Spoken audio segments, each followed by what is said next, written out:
I'm smiling because I have a terrific family, a very committed husband, and my children, one is 24, 23, 18 and 17-year-old, and they're going to college. We're all in school. It's like, oh gosh, Mom, I got finals. I do too. So we study together.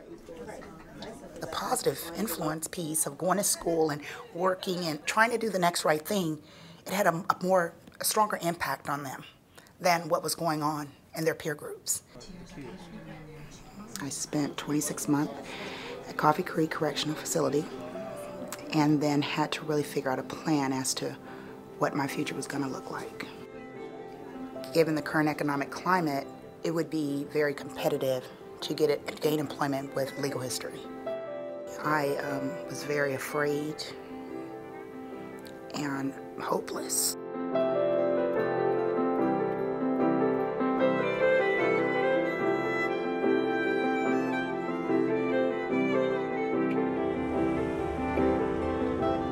Even though for many, many years I had a very strong work ethic and I had a good job experience, when you get down to the application where you have to check the box where it says, have you ever been convicted of a felony?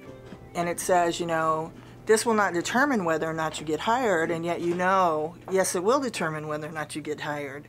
There are problems when you have a conviction history on your record, and that makes actually gaining gainful employment very difficult. Because just answering the question, have you ever been convicted of a felony on a job application, means that you could be indiscriminately screened out.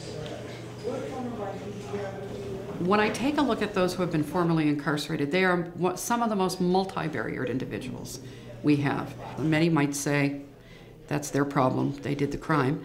What I'm saying is that if they want to turn their life around and they want to contribute, then they ought to have a chance to do that. I think the hardest thing that we face is being accepted back to the community. You know, employers just don't want to give you a chance when you have, you know, convicted felon.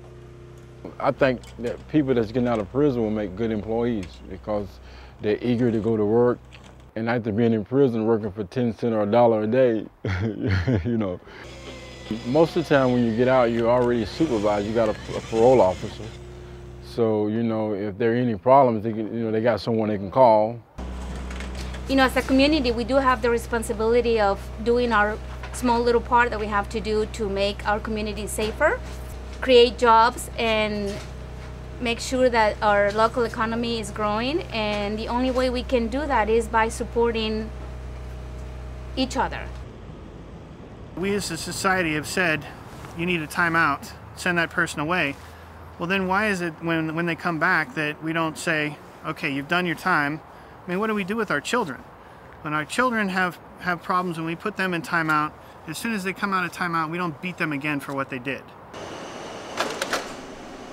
There isn't a lot of difference between someone coming to me out of the correction system versus somebody coming to me off the street. In 90 days, you have an evaluation, and if after 90 days it's clear your team members, and it's your team members who will give us the feedback that say they're a contributing member to the group or not. I found that a lot of people, they need a second chance, and they're out there, they're trying to prove themselves, and they're almost working harder and doing more to prove themselves. And there's bad apples in every group, whether it's formerly incarcerated or not formerly incarcerated. So, you know, I tend to take it all with a grain of salt and treat people as people and fairly, and give everybody an opportunity until they've done something or proven something wrong to me. You gotta take each individual as that, as an individual, and trust your gut. When I got my first paycheck, I was like, it was for $67. You know, I'm getting goosebumps right now, but it's like, you know, that I earned this. I didn't have to go steal for it. And it's, I mean, it was just such a, you know, I remember that, I'm sorry, but, you know, to have that ability to go out and work. I can't say what majority comes out wanting to change their life around like me, but if they're out there willing to look and apply at jobs, then maybe they're willing to take a step up and try to change their lives around. And when society just kicks them back down, they're going to end up right back where they started.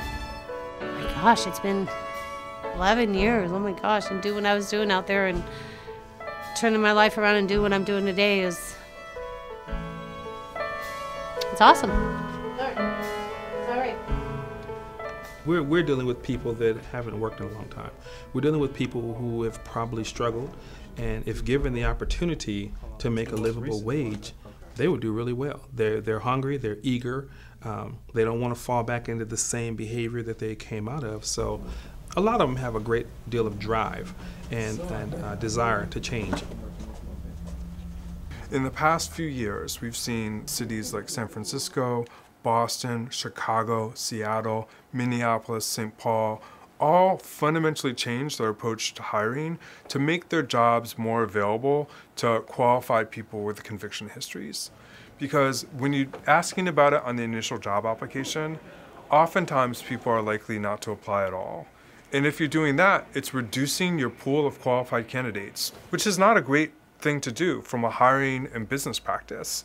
You want to expand your pool of qualified candidates. What employers can do is review a policy that they may have in place and establish a baseline that they think is okay. So rather than go out and think, how do I start this? I'm all alone. I think it's about them reaching into some of the organizations that have been doing this for years to get assistance on how to develop those policies and maybe how to develop that baseline.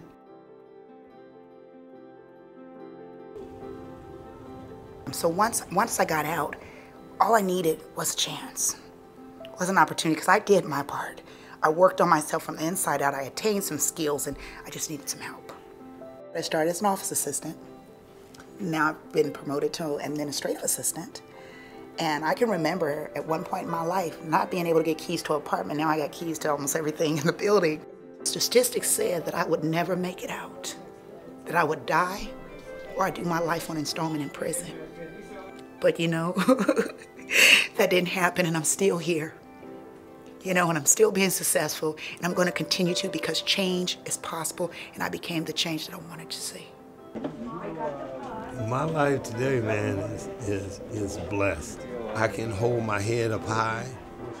Today, I have a life, and my life is worth, you know, like I say, it matters. I don't think just because someone has a criminal record that should disqualify them from being able to get an opportunity to do the job, especially if they're the best qualified person to do their job. We have this new lease on life, and we want to do something with it, but you know, all we can do is really put our effort out, reach out for help when we can. And basically what I'm looking for and what other people are looking for with criminal histories is just the opportunity. I mean, as it stands right now, I don't even get the opportunity to meet with employers. Where is my redemption? For real. I mean, I did my time. I paid my dues. I've worked really hard. Is there ever a time that I get to be like every other citizen in the United States?